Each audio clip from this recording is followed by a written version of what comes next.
All right, gamers, we are at a winners round two. We have RedPrince versus Jibca. This meaning that RedPrince took down his round one opponent. So kudos to him. He's got a tough fight against him up in Jibca here, but we'll see what happens. Are you familiar with Bayonetta at all?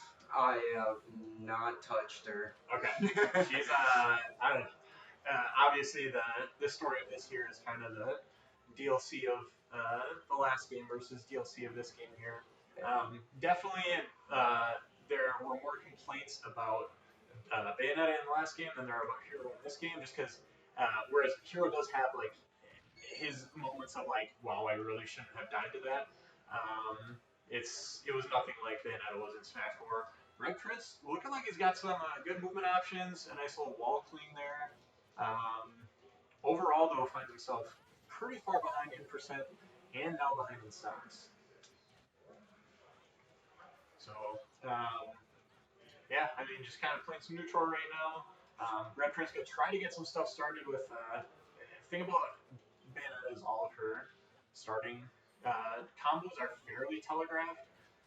Whether she be doing side B sliding on the ground, maybe like landing with forward air can lead to things, but I think if RedPrince wants a chance in this game, he's going to have to mix things up. Well, he gets a stock there. Perfect, yeah, and that's the second time that we kind of saw Jibca air dodge like into a forward smash. So I'm sure RedPrince is probably kind of used to people doing that. When you're playing against Bayonetta, you definitely want to escape her aerials, and for that, people do a lot of air dodging. RedPrince knows that, he'll be smart and air dodge, or read those air dodges and punish with a smash attack on the ground. Just like that, it's even. Yeah, really good combo coming out there from RedPrince. And yeah, he is actually now taking percent leads. So yeah, real cool to see. Always good to see Jibca sweating a little bit. Who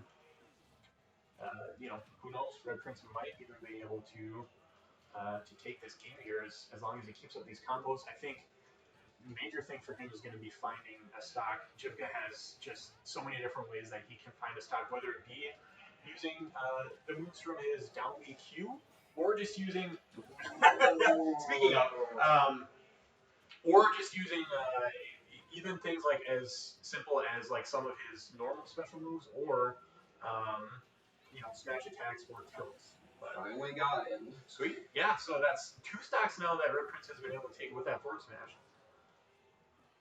I think it's just such like an unusual option. I think Jibca just like both times didn't really see a counter necessarily. Yeah.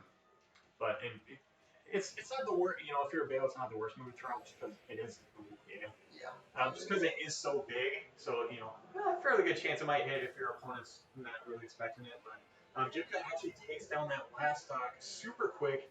I apologize, viewers. I don't know if that was thwack or what exactly. It was what now? Sizz. Yeah.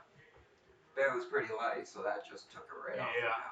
Yeah, give him the biz with the Sizz. So now we have counter pick 4. RedPrince looks like he might be picking Town and City. DJ, what do you think the benefits of Town and City would be for Bayonetta? Well, he has more space to play with, so he can play around his opponent. Sure. And, he's going to have a lot more room to build on his combos. Right. Yeah, I think you're absolutely right. A character like Bayonetta, I think, typically does want space. Well, okay. Or a character like Palutena. Palutena actually does a really good job controlling the space, not only with her aerials, but both side B and neutral B, with Exploding Flame and Auto Reticle. So we'll see. Quick 50. Yeah. Then building. So yeah, and that's the thing. Sometimes when you switch characters, you kind of get used to doing those maybe Randy forward smashes with Bayonetta that do you well. But now you're playing Palutena, and that forward smash is nowhere near as easy to hit. It's just a little bit smaller, and I personally think it's a little bit more punishable too. It does have that win box pushing back, but we'll see. We got Bounce. Bounce is actually going to be. Actually, I don't know the interaction between Ooh, bouncing exploding flame. But good DI there. yeah, I definitely thought he was dead. But Right. that will end up taking it. Yeah, and whereas this looks like it did not take too long for Jibca to adjust, and we did see that early percent lead coming up from RedPrince, but he is now at a stock disadvantage and 63% on his next stock here. Seems like Jibca just adapted right to him pretty quick. Yeah, well, and honestly, all it took was a couple hits to really get him up to that percent here. So, okay. RedPrince just needs a capitalizer. He's having a hard time finding it. And I don't feel like he's necessarily doing like a whole lot wrong. I think Jibca is just just kind of outplaying really every interaction here. It helps that he has this little boost, or it had that little boost from what is it? It's not Psych Up, it's the other one.